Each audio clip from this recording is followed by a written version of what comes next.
एक बार गौतम बुद्ध का एक शिष्य गौतम बुद्ध से पूछता है कि बुद्ध, कर्म करना हमारे लिए क्यों जरूरी है? क्या बिना कर्म किए हम सफलता को प्राप्त नहीं कर सकते? बुद्ध कहते हैं कि इसका उत्तर मैं तुम्हें एक कहानी के माध्यम से देता हूँ। एक बार एक गांव में एक महान जोशी आए। उनके आते ही सभी गांव के लोग उनके पास अपने प्रश्नों के उत्तर लेने पहुंच गए। किसानों के खेत बंजर पड़े थे। तभी एक किसान ने उस जोशी से पूछा कि हमारे गांव में बहुत समय से वर्षा नहीं हुई है, क्या आप हमें बता सकते हैं कि वर्षा कब तक होगी? क्योंकि हम सभी के खेत यहाँ पर बंजर पड़े हैं। जोशी ने अपना पतरा देखा और कहा कि तुम्हारे गांव में अगले 7 वर्षों तक वर्षा का कोई नामो निशान नहीं है। अगले 7 वर्षों तक तुम्हारे गांव में सूखा पड़ेगा। खेती करना तो दूर, तुम लोग पानी पीने के लिए भी तरस जाओगे।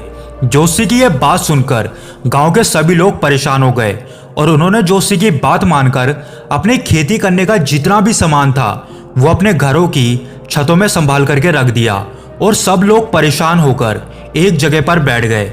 इसी तरह बैठे बैठे उन्हें 15 दिन बीत गए।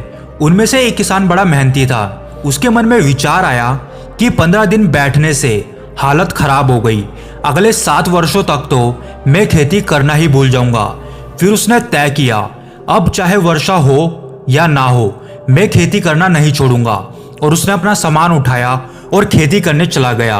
उसको ऐसा करता देख गांव के सभी लोग उसका मजाक उड़ाने लगे कि ये देखो पागल को, जोशी की भविष्यवाणी सुनने के बाद भी ये खेतों में हल चलाने के लिए जा रहा है। अरे जब बारिश ही नहीं पड़ेगी तो तू खेती कैसे कर लेगा? उस किसान ने किसी की बात नहीं सुनी और खेतों में काम करना शुरू कर दिया। आसमान में छोटी छोटी बादलियां उठ रही थी कि तभी आसमान में से आवाज आई। उन बादलियों में से एक बादली बोली, अरे ओ किसान, तू इतनी मेहनत क्यों कर रहा है? तेरी ये सारी मेहनत व्यर्थ जाएगी। क्या तू जोशी की बात भूल गया? जोशी की बात सुनने के बाद भी तू खेतों में काम क्यों कर रहा है? अगले 7 वर्षों तक हम यहाँ पर नहीं बरसने वाले।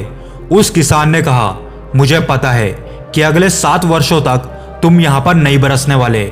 मैं तो खेती इसलिए कर रहा हूँ कि 7 वर्षों तक घर में बैठे रहने से कहीं मैं खेती करना ही ना भूल जाऊं। उस किसान को इतना परिश्रम करता देख उस बादली को किसान पर दया आ गई और वो सोचने लगी कि इस किसान की ये मेहनत व्यर्थ नहीं जानी चाहिए, क्योंकि अगर इस किसान की ये मेहनत व्यर्थ चली गई तो लोग परिश्रम करना ही छोड़ देंगे।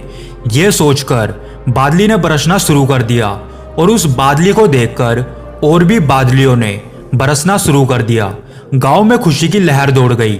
जब गांव के लोगों को यह पता चला कि उस किसान की बात बादली से हुई है तो गांव के लोग उस किसान को भगवान मानने लगे। वो किसान सबको समझाते हुए बोला कि मैं कोई भगवान नहीं हूँ, ये तो बस मेरे कर्मों का फल है।